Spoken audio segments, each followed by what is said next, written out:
rich and not poor.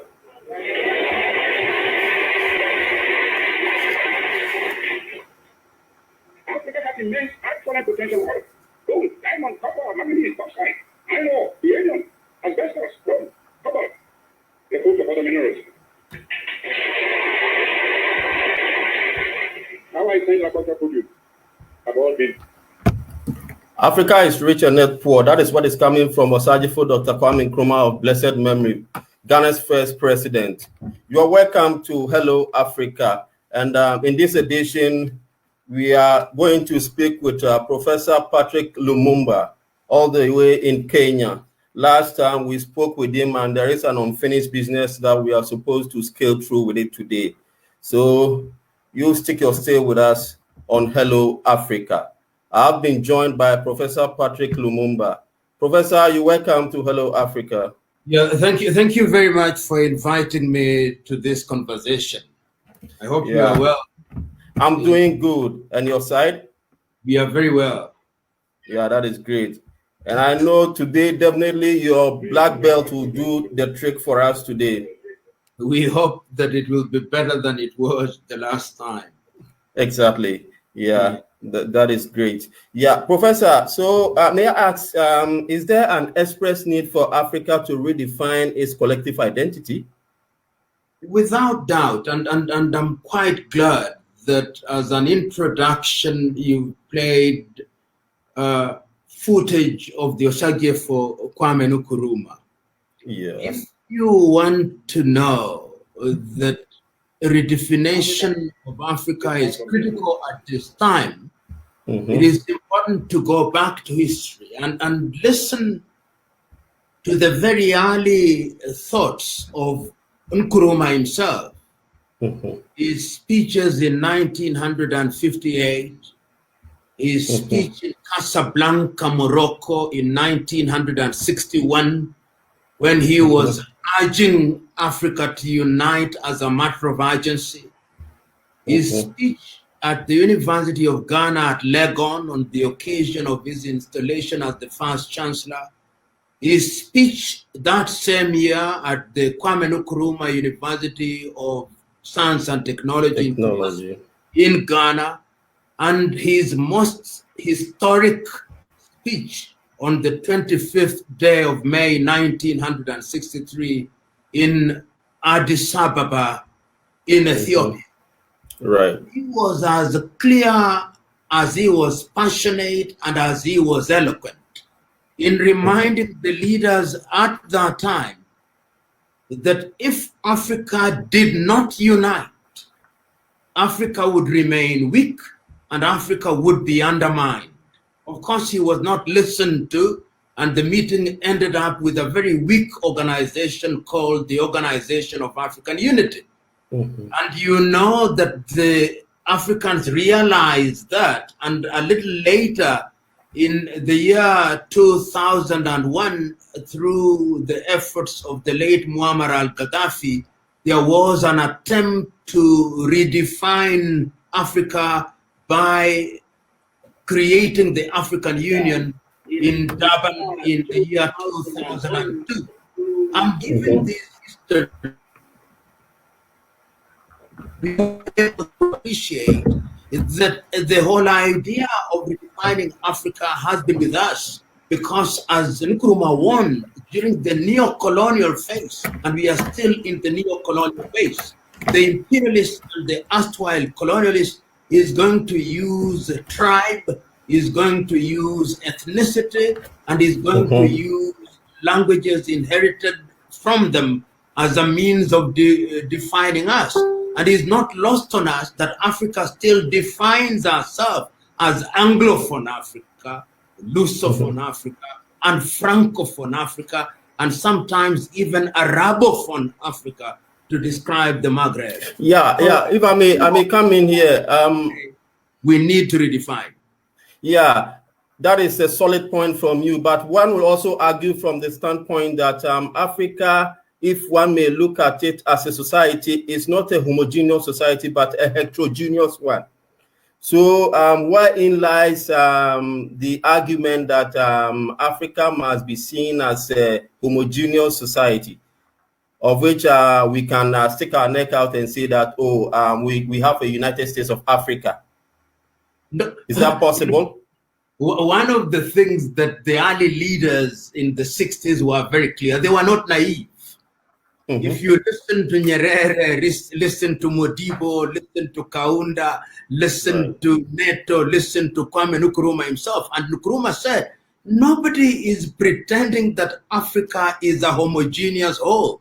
In Nigeria alone, there are 500 ethnicities. In Congo, 300 ethnicities. Nearly 6,000 languages spoken in the continent of Africa. We are not talking about ignoring all these. He said that indeed is this cultural mosaic, this heterogeneity of Africa is what makes her unique. And Ali Mazrui of Kenya then wrote a book which I commend to all of us. The book is titled The Power of Babel, not the tower, the power of Babel. That it is the power of Babel. Power of Babel.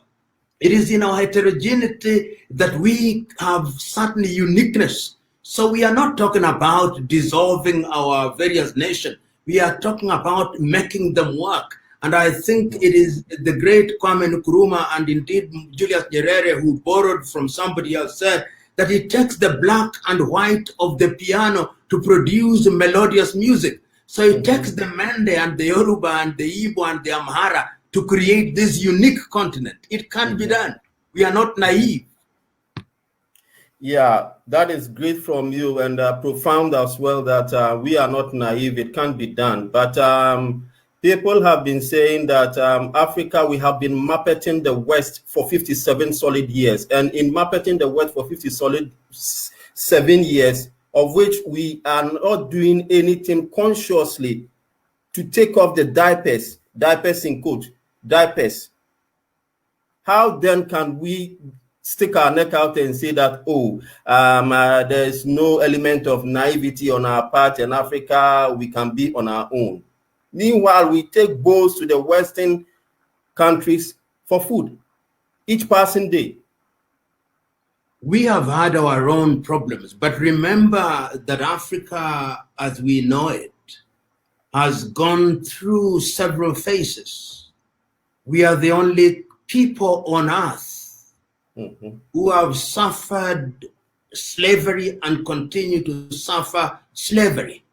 We are the only people on earth who are laboring under colonialism and neo-colonialism. We are the only people on earth whose wealth is being taken away. And even as we speak now, we sought and obtained the political kingdom, but the interference from countries such as France is alive and well. The United Kingdom, alive and well. The United States of America, alive and well. But yet, even in the face of all these, African countries have made certain strides. Remember that in Africa, until 1994, when I was alive and an adult, apartheid was still alive in South Africa. Until very recently, the Arab part of Sudan was still 2011. As we speak now, the Arabs are still enslaving Africans in certain parts of North Africa. But even in the face of all these, Africa is making strides. If you see regional bodies such as ECOWAS, East African Community, SADC, COMESA, all these are an attempt at ensuring that we liberate ourselves from the shackles of the neo-colonial project. And you will see, for example, as early as 1980, or indeed as early as 1963, the creation of the OAU was an attempt to jettison all these neo-colonial structures. And then in 1980, under the Lagos Plan of Action, we were doing the same thing.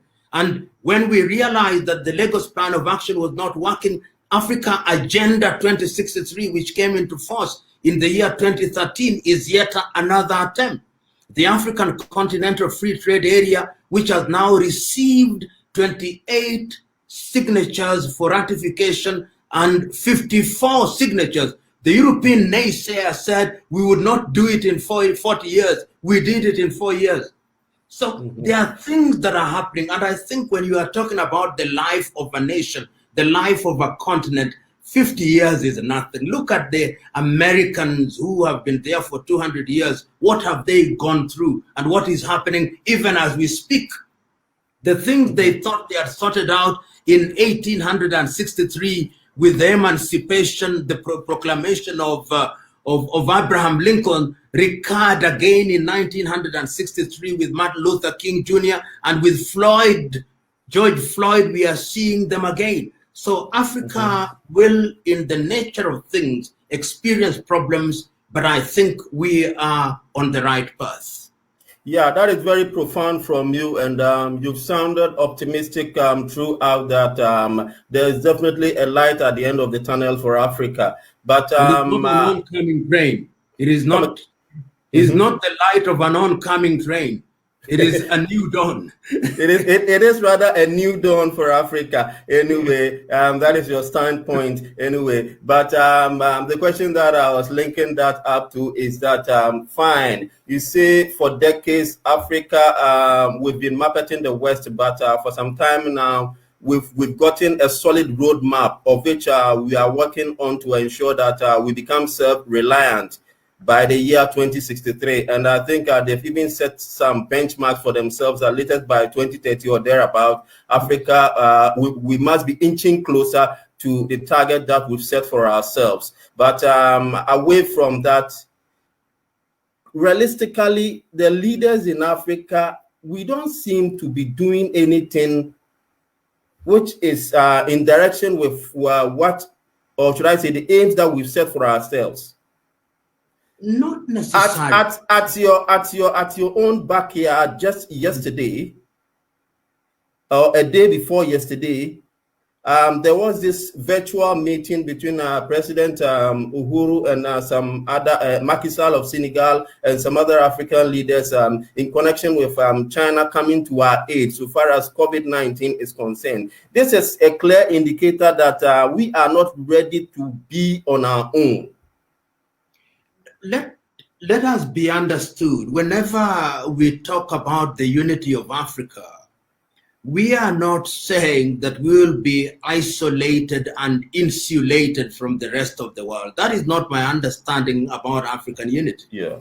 We are part of the world. We are part of the human race. We are part of humanity. What we are saying is that our engagement with other civilizations will be at a different level in terms of equality. Let me give you an example. Yesterday, my own country, Kenya, was a candidate to be a non-permanent member of the Security Council of the United Nations. Yeah. Why is it that African countries can only be non-permanent members? Why can't we be permanent members? Why can't we reform the United Nations so that when we are talking about the United Nations Security Council, we also have permanent membership there? It is because we are weak. And we are saying that when we are united and we are operating as one, we will no longer be weak. The things that we are asking China to give, we can make them in Kaduna. We can make them in Kumasi. We can make them in Johannesburg. So a united Africa will be capable of sitting at the dinner table of negotiations with the same strength as other countries. But if we are little countries, if we are Benin, you are Burundi, negotiating with China, then we are going to be manipulated. And remember, the entire modus operandi of the colonizer and the neo-colonizer is divide them and make them weak for the purpose of exploiting them. So the French would want to have special relationship with their former colonies and tell them it is with you that we speak the same language. The Portuguese would love to do the same thing. The United Kingdom will tell us we are part of the Commonwealth of Nations. And therefore we think that we are closer to the British than we are to the Senegalese. It is that kind of backward thinking that we are fighting against. And once we do that, China will respect us. They don't respect us. India will respect us. They don't respect us. The rest of the world will respect us because they don't respect us. That is why when the ambassadors come to our country, you find an ambassador of the United Kingdom talking to our president as if he was a principal and our president was a schoolboy or a schoolgirl. We must stop that nonsense. Yeah, that nonsense must definitely stop. But I'm still on this China issue, that why must it take China to show Africa how to work on this interconnectivity? If we are to interconnect, must it take China to come into our aid? This is a novel virus which has pocketed the whole globe, Corona. And China had a share. The rest of the world has also gotten a share, of which Africa is also part. So why must we tie our hands on our laps and allow China to come and tell us that, look, we are going to give you people some debt relief and all that, so that you use that to work on Corona? Some of the things that they talked about during this virtual conference was that China promised to build the Center for Disease Control, that is CDC, build a new headquarters for the Center for Disease Control. Can't we do it on our own as Africans? We, you know, Brother Isaac, part of our problem is that we think we are so weak, so that even the things we can do, we let others do for us.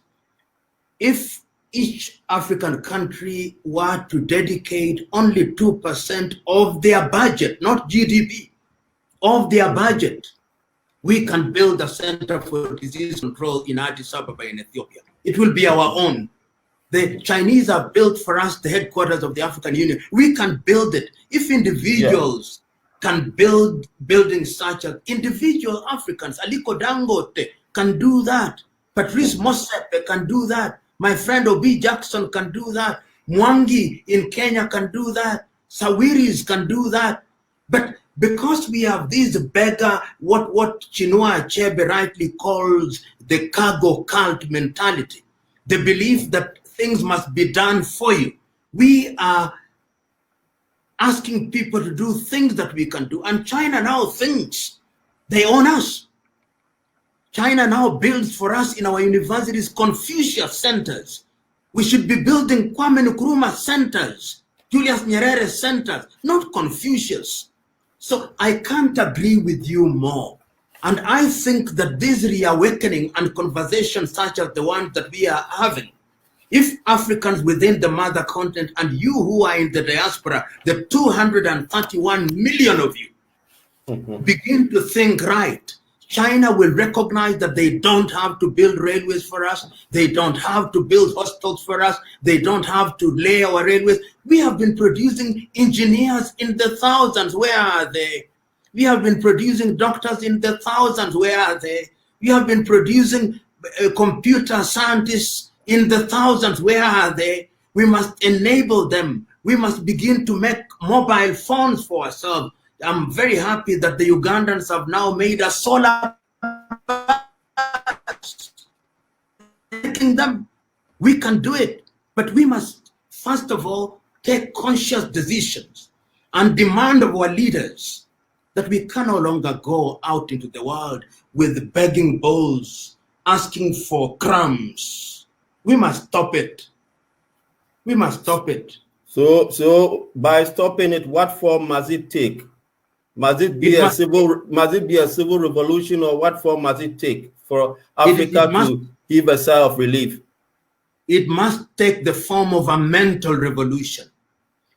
Because the problem with us is also in our mind, the belief that there are certain things that it is only others who can do, not us. Yet, you will agree with me that if we wanted to build an aeroplane, we can do it. There are enough African engineers. If we wanted to develop our own homemade laptop and all these things, we can do it. What we need is daring and support from our governments. And once we do that, it can be achieved. Because when the Ugandans were talking about doing the solar bus, people must have laughed at them. Now it is flying the routes of Kampala.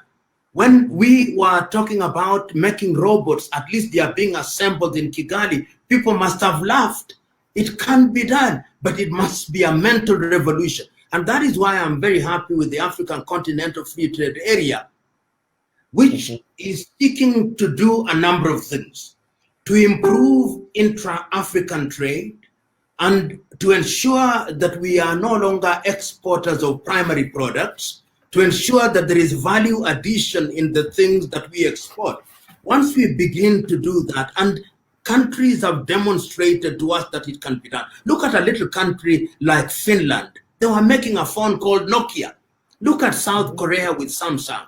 Look at the United Arab Emirates. Look at Singapore. Look at Brazil, which was under military rule until 1975. Today they make jets. Why can't we do it? We can't do it. And this requires that we have politicians who think differently, who are able to engage with professionals and with private sector so that we can leverage and synergize in a manner that will enable us to achieve. But I want to warn myself and ourselves, science has no boundaries. In other words, in achieving all these, we'll share knowledge and experience with the Chinese, but we'll be sharing knowledge, not consuming it. We'll share knowledge with everybody because scientific ideas must be cross-fertilized and cross-pollinated. That is the way it has been throughout the world. But we will be doing it from a different space. And I hope that the Africa Continental Free Trade Area is going to energize these processes in a unique way.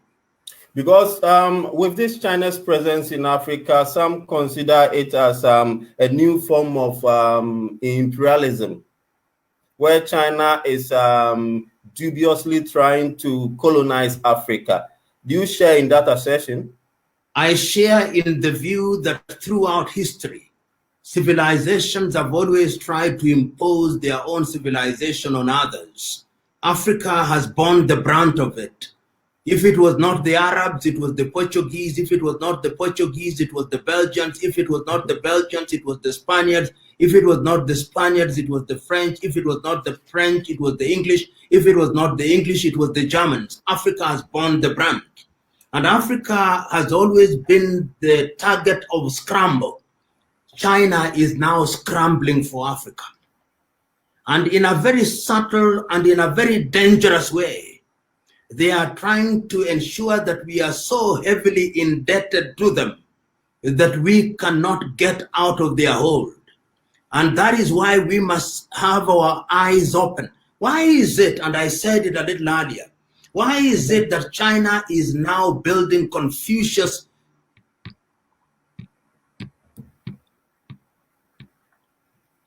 Yeah, everything is okay here. Yeah. Why is it that China is now building Confucius institutes in every leading university in Africa? And one of the things that they are teaching our young men and women is Chinese culture, Chinese tradition, the Mandarin language. When you want to capture people, you start by capturing their minds and imposing their culture. And this is what.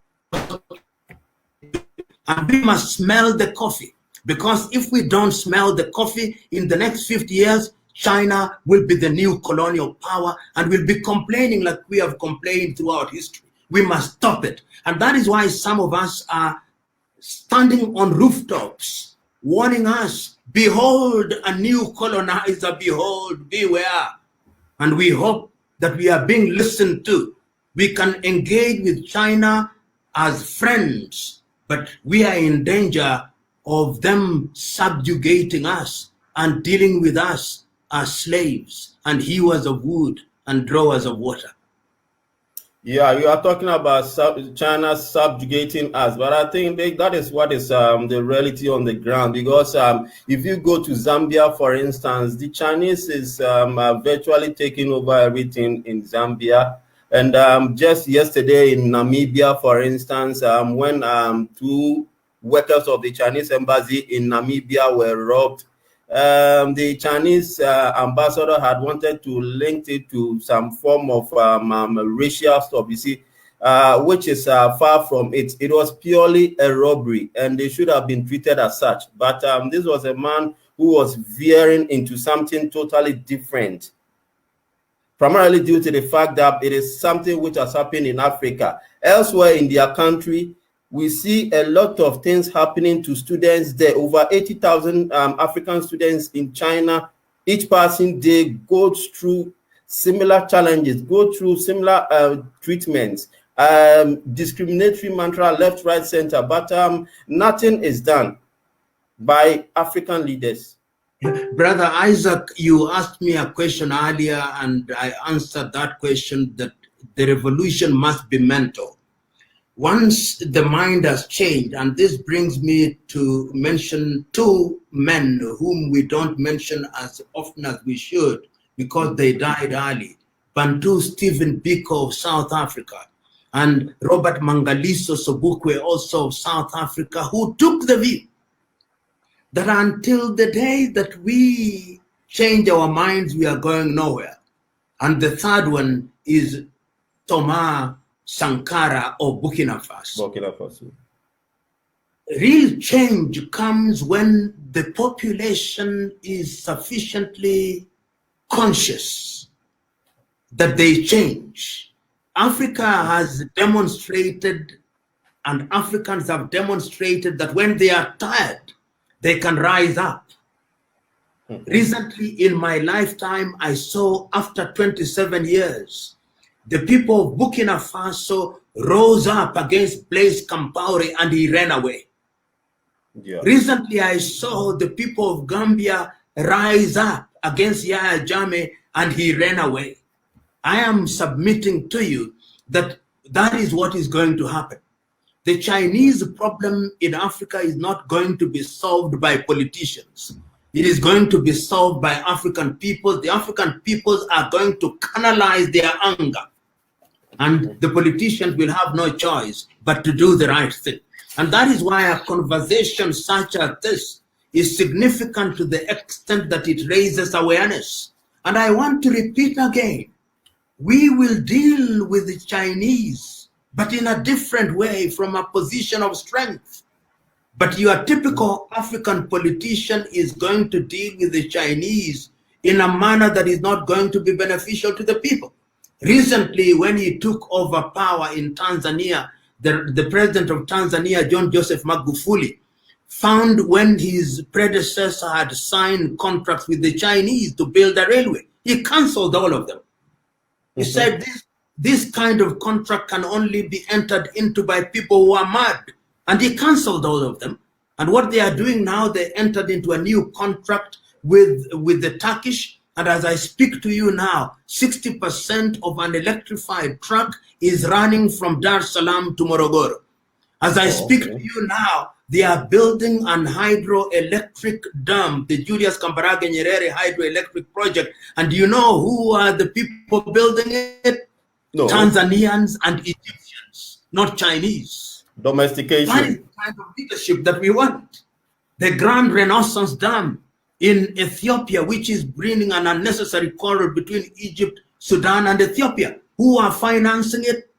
The Ethiopian, the kind of thing that we need. And when we get that, we are going to be in a position to tell the world that we can do it. And then the Chinese are going to come here and they are going to respect us. When we are no longer buying Huawei, when we are no longer buying Samsung, but we are going to use some phone which is made in Kumasi in Ghana or in Addis Ababa in Ethiopia. I am one who believes that is going to be done. We cannot afford the luxury of hopelessness and pessimism. No. Yeah, it can be done in Africa, but we do not support our own. Last time you were talking about leadership as being a major constraint towards Africa's progress. We do not support our own. And if we do not support our own, how are we going to progress in that direction? By ensuring that things are domesticated. You know, one of the things that Malcolm X once said, and I agree with him. He said, we cannot be talking about fighting the white man or any other civilization if we, the black people, are not united first. And he said, when I talk about unity, I'm not talking about the unity and the unanimity of the graveyard where people have no ideas. No, I'm talking about an Africa that is heterogeneous, a black society that is heterogeneous. And in their heterogeneity, they have diverse ideas. And through discussion, the superior idea will be given the pride of place. And once we do that, we are going to ensure that when we have men and women of our color who are doing good things, we support them. And I remember at one time I had a conversation with the former president of Nigeria, President Olusegun Obasanjo. And he told me that when he became the president of Nigeria, he took a deliberate view that he must support African entrepreneurs. And you can see the evidence, people who are supported by the administration, people like Aliko Dangote, who are entrepreneurs, they are supported by the administration. He's now building one of the biggest oil refineries anywhere in the world. Yeah, but if we want to do it the African way, then it must not be coming from respective heads of states, but it must collectively come from Africa. That is Africa Union. It is the African Union which must spearhead such a crusade. Not necessarily. Remember that even if one day we have a United States of Africa, the units that we have, whether they are Nigeria or Amazonia or Ghana, will still remain.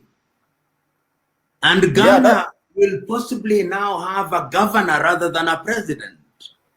And Central African Republic will have a governor rather than a president. And we are saying that we will not trust on men because men are here today and they are dead tomorrow. We are going to trust in institutions and sound administration. So there are certain things that are going to be done at the local level. There are certain things that Ghana only can do. If you want leadership about cocoa, it is only Ghana, Togo, and Cote d'Ivoire that are producing cocoa, and therefore they will lead in that regard.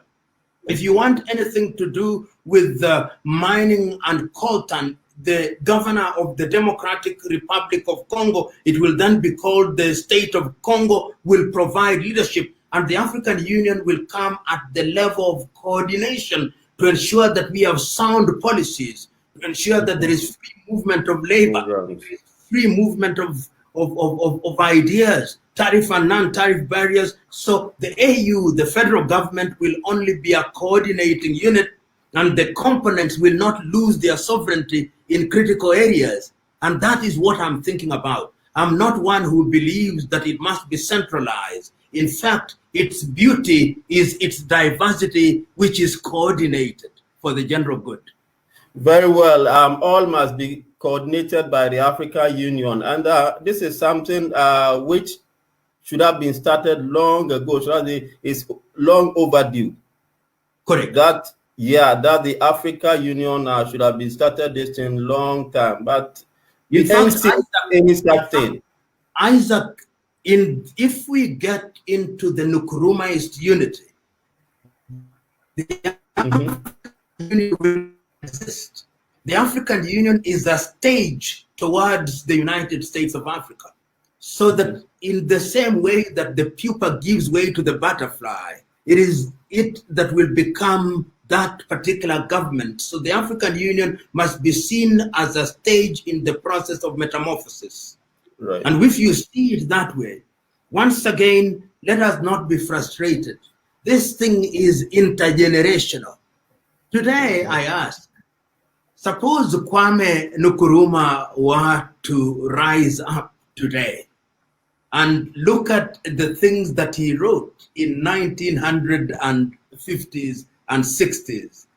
And he will remember, my own country, Ghana, overthrew me. They took me out of power. They banned my books. They brought down my statue. I escaped and went to Guinea-Conakry, and Ahmed Sékou Touré made me the co-president, and I died in Hungary. And in 1972, Ignatius Kutua Chempong revived me, and now I'm respected. And when a vote is carried out, I'm said to be the most important African ever to have lived in 100 years. What would he say?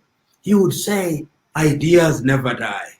A good idea can be suffocated for a short time, but it liveth on. So you and me, our duty is to play our part. Perhaps it is your grandchild that will see a united Africa. If you look at it in that way as intergenerational, then you will never be frustrated. You will only play your part. Yeah, as you've rightly put, we must all play our part. So personally, what are you doing towards the Africanization crusade? I do a number of things. First of all, I speak, which is a contribution. Beyond that, let me butt in there. Yeah, you go on with your point. Yeah. But talking about you speaking. As I speak now, my foundation has offices in 38 African countries. 38. That is the PLO Foundation? Yes. Working with young people in agriculture, in education, in health, and in mentorship. Making them conscious about the need for unity. And we have a major virtual meeting next week on the 27th, where there'll be 1,000 young men attending from 38 African countries. That is my contribution. And I want to tell you one thing that Ali Mazrui said when he was asked the same question that he was asking me. He was asked, and Ali Mazrui, you walk around the world talking against apartheid.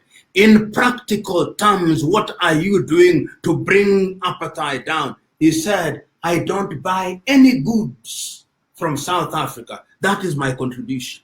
I'm asking you also to stop buying goods. If we all stop buying goods, then it will collapse. You make only your contribution, he said, because in order to have an ocean, you need droplets. I'm a droplet. I too am a mere droplet in the quest for African unity. If we all become droplets, then we'll create the ocean that will create the deluge, that will ensure that we drown this disunity, and out of it an island called the New Africa will arise. I'm playing my part.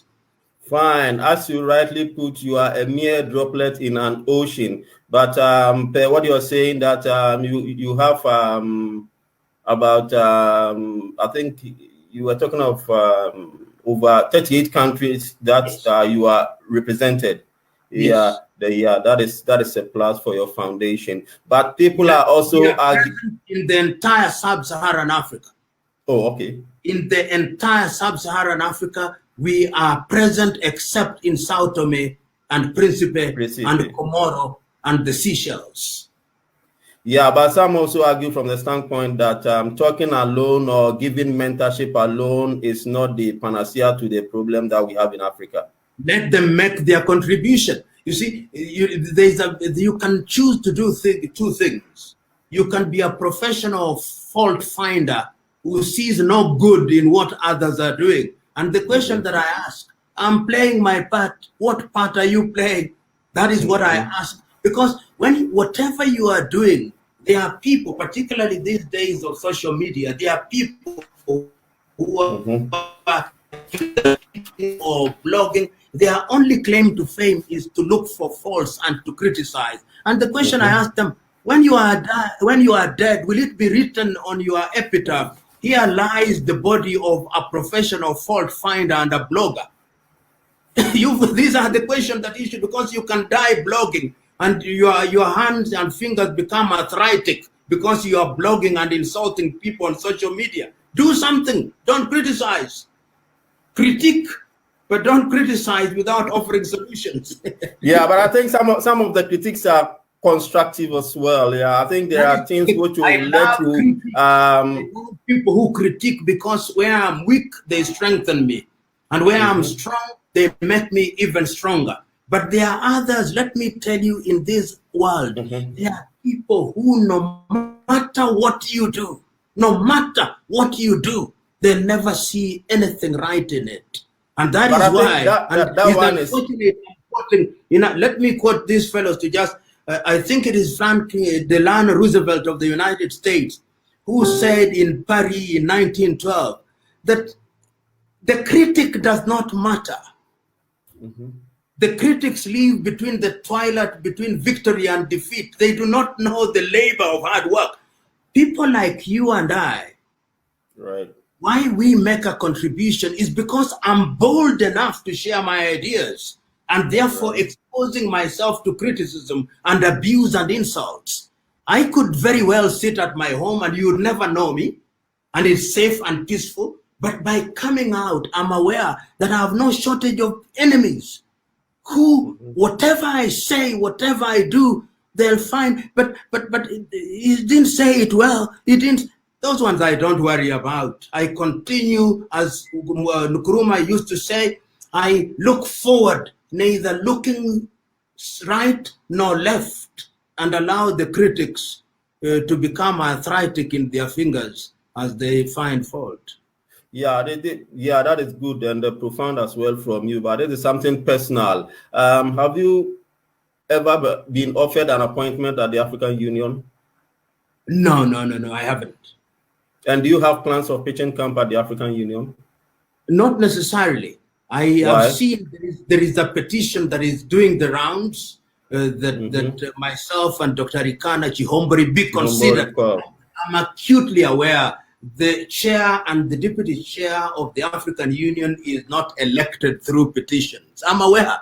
But when petitions such as that go around, the message that is being sent to the leaders is that the people want a reform of the electoral process. And let me also tell you that there is this idea which is misguided in Africa, that in order to change and to make a contribution, you must occupy an office.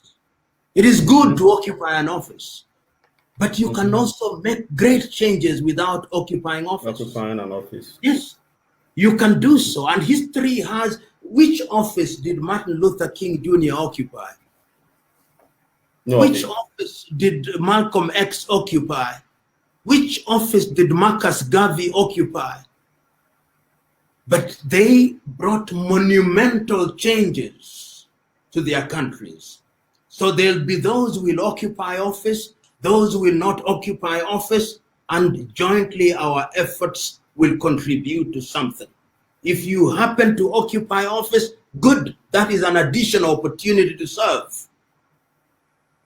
Yeah, these people you just mentioned are people who are credited with spreading Black nationalism and revolutionary Pan-Africanism in the Western Hemisphere. That is Marcus Garvey, Martin Luther King, Malcolm X. Yeah, they are all accredited with Pan-Africanism and the Black revolutionary stuff in the Western Hemisphere. Talking about racism, what is your take on racism with regards to what is happening currently, leading to the death of George Floyd in the United States of America?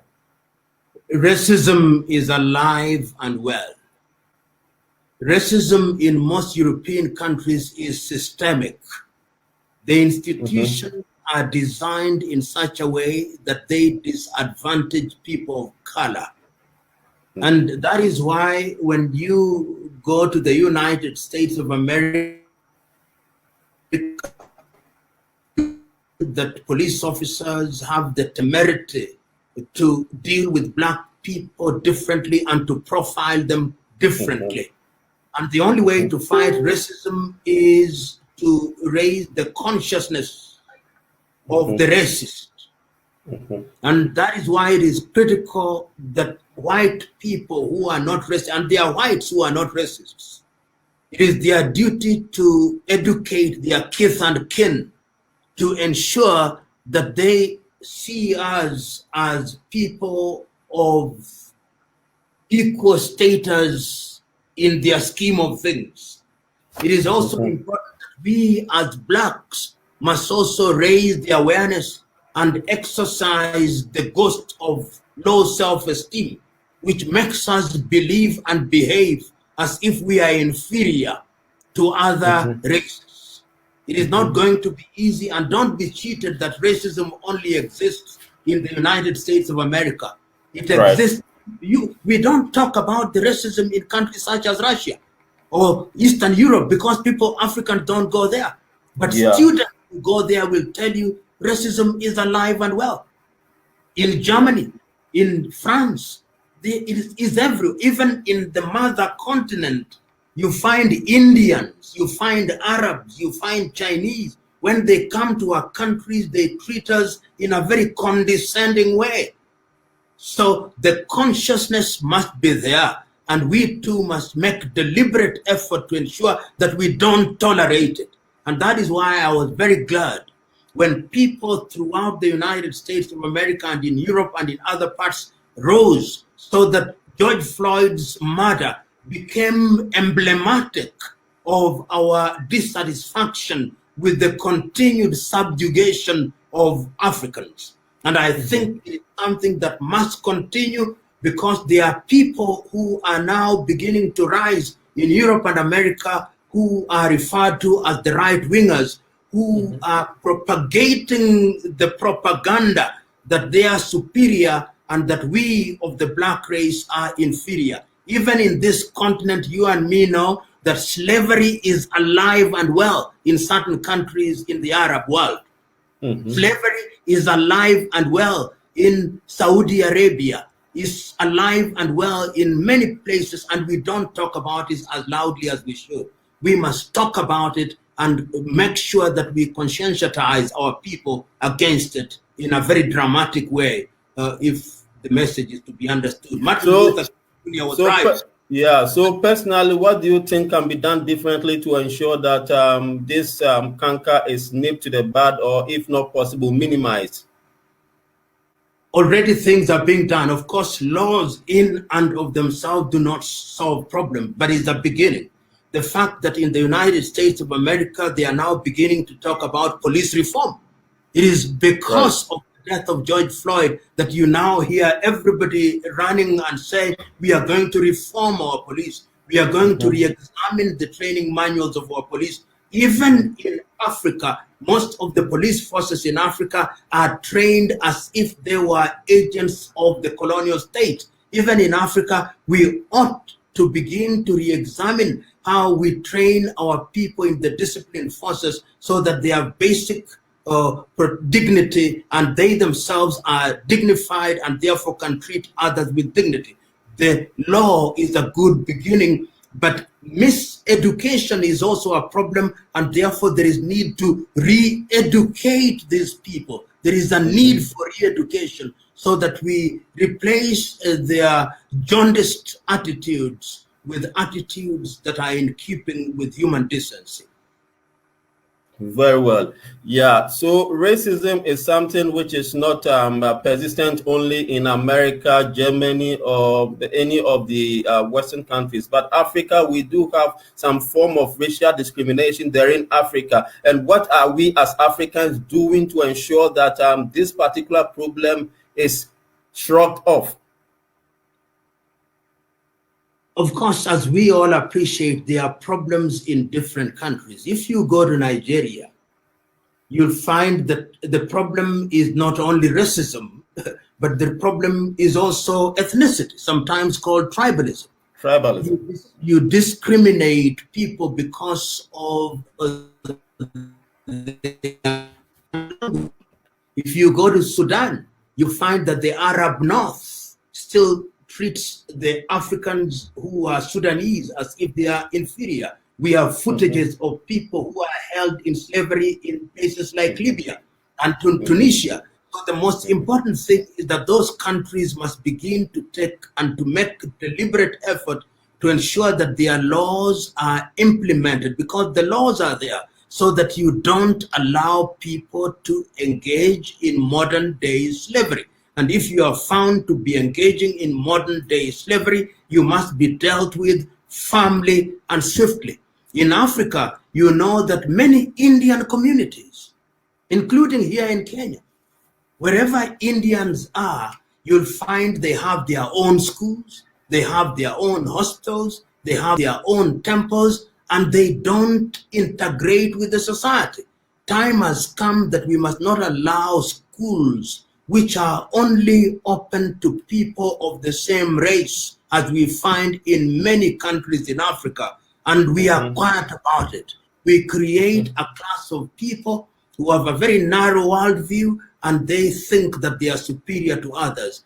The desegregation of schools must begin, because it is in the arena of education that you are going to create minds that are exorcised of the ghost of ethnicity and the ghost of racism.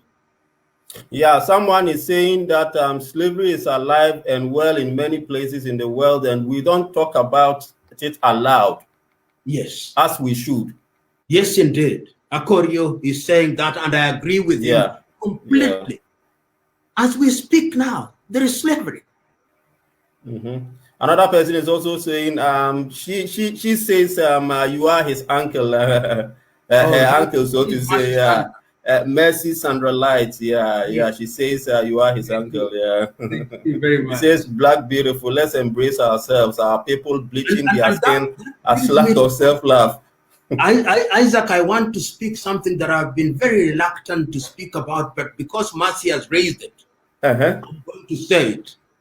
In order to demonstrate to the world that Black is truly beautiful, let our women stop buying wigs. Let our women stop wearing wigs from Indian women. Why? What is wrong with our hair that our women must wear wigs from monasteries in India and other places? Why must our women bleach their skin? Let us demonstrate that we are truly Black and beautiful by accepting and being comfortable in our skin. Do you know that the wig industry is a $30 billion industry per year? Wigs from Indian women. India alone? India, we import wigs from India and Brazil, and it's $30 billion. That is bigger than the GDP of Rwanda and South Sudan and Burundi and Eswatini and Lesotho combined. Oh, okay. Wigs. Yeah, someone is also saying great talk and bleach of skin. Augustine Tyson is back. He says great talk and bleach of skin. Talking about the skin bleaching, I think people are much interested in that area. I don't know why they are much interested in the bleaching of skin. Because they know if we are saying we are Black beautiful, we must retain our Blackness. We must not seek to be like Arab women or Europeans.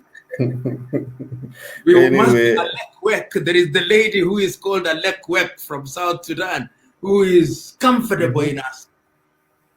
Yeah, but Africa, naturally, we have something good from God. But I wonder as to why we always want to sort of give a different tone to it in order to look like someone else. It all boils down to this we seeing ourselves as inferior thing that you were talking about. And there must be some conscious effort, as you rightly put that mentorship revolution is what is needed, and you've even started it. So what will you tell other people there in Africa with similar motives to do? Or should I say join hands with you? I think, let me tell you, Isaac, as I've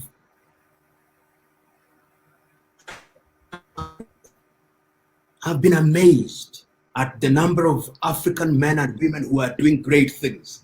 You may think that because some of us have now had the advantage of exposure, so you may think that I'm doing great things. But let me tell you, there are people that you've never heard of that are doing things that are greater than all of us. So my own view is that we must create a platform where such men and women, and I know them, doing amazing things.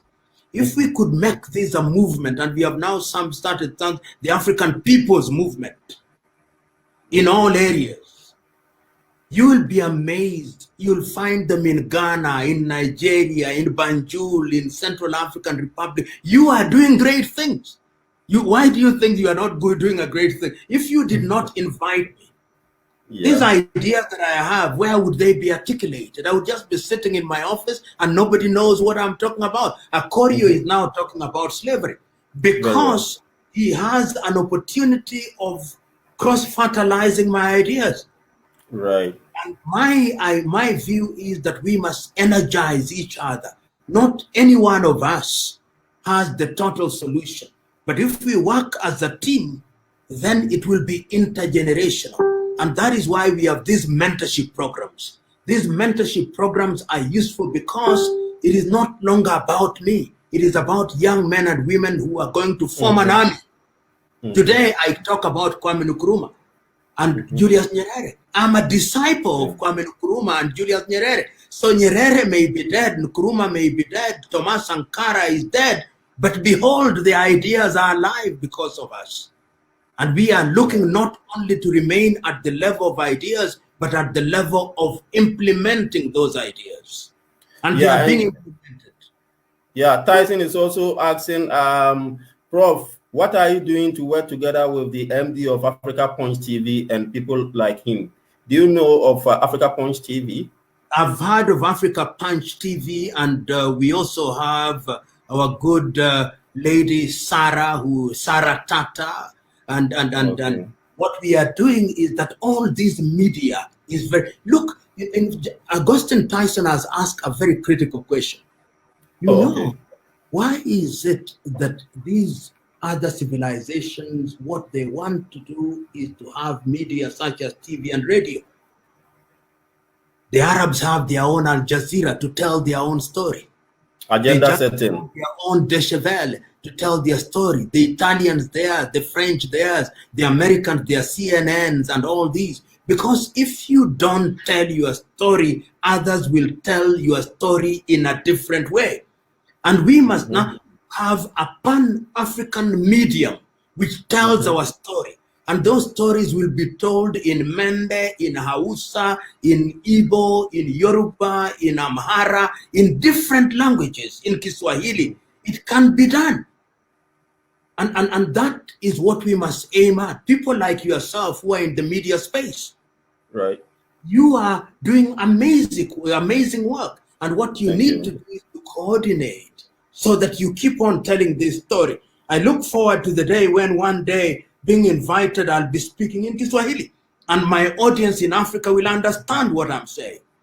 And that would be very lovely as well. I wish I could speak a line or two. The only thing that I know is Jambo. Yeah, that is Jambo. That is a good beginning. Yeah, and so Samuel Senesi is also saying. This is the last question I will answer. Yeah, exactly. Yeah. Samuel is asking whether I agree with the notion that African leaders should not miss this opportunity of the new wave of Black Lives Matter. I can't agree with you more. You know, yesterday I was watching when my country and Djibouti were battling at the UN who to join the non-permanent membership of the Security Council. And I remembered what the late Dr. President Robert Mugabe of Zimbabwe was saying. He was saying, how can you have a body called the United Nations Security Council and 1.3 billion people in the world do not have a permanent seat? That one vote of one member of can nullify everything that all Africans have said. I think that post-COVID, and I'm using the word post-COVID as a term of art because COVID is with us to stay, but after these lockdowns end, one of the most urgent things that the African Union should do is to insist that we must have a permanent place in the United States Security Council or we withdraw. And you give 1 year notice that African countries are going to withdraw from the United Nations unless the UN Security Council is reformed and we are represented there as a permanent member. African leaders must do that. And there are African leaders who are already speaking like that. President Paul Kagame, who was the leader of the reform during his 2016 tenure, has been very consistent in saying that we must reform. President Yoweri Museveni has been equally strong in that regard. I hope that President Matamela Cyril Ramaphosa of South Africa, who is the current chair, will also come out as powerfully, and Nana Dankwa Addo Akufo-Addo, who has been quite vocal in the recent past. These are the people whom I think should now begin to provide leadership, and of course John Joseph Pombe Magufuli of Tanzania, to begin to have this wave, and Prime Minister Abiy, of course, of Ethiopia, to begin this new wave of making demands that we can no longer be second-class citizens in a body that was created on the basis that all nations are equal. We are not equal in that assembly. Yeah, thank you very much, Professor. The messages keep coming, and I think Professor too has gotten some other commitments that he needs to attend to. Definitely, we are going to have another time with Professor to speak with him on some other issues of importance and interest to the people of Africa, domiciled in Africa and elsewhere. Thank you very much, Isaac, for granting me this opportunity. Exactly, Professor. It's been nice speaking with you as well, and I'm most grateful, so to say. Have a lovely day, Professor. Thank you very much. Have a good day. Same here. Bye. Yeah, that was Professor Patrick Lumumba there for you. And before I take leave of you, let's listen to this song from Jammu, Africa. That is what is coming from Ishmael Low.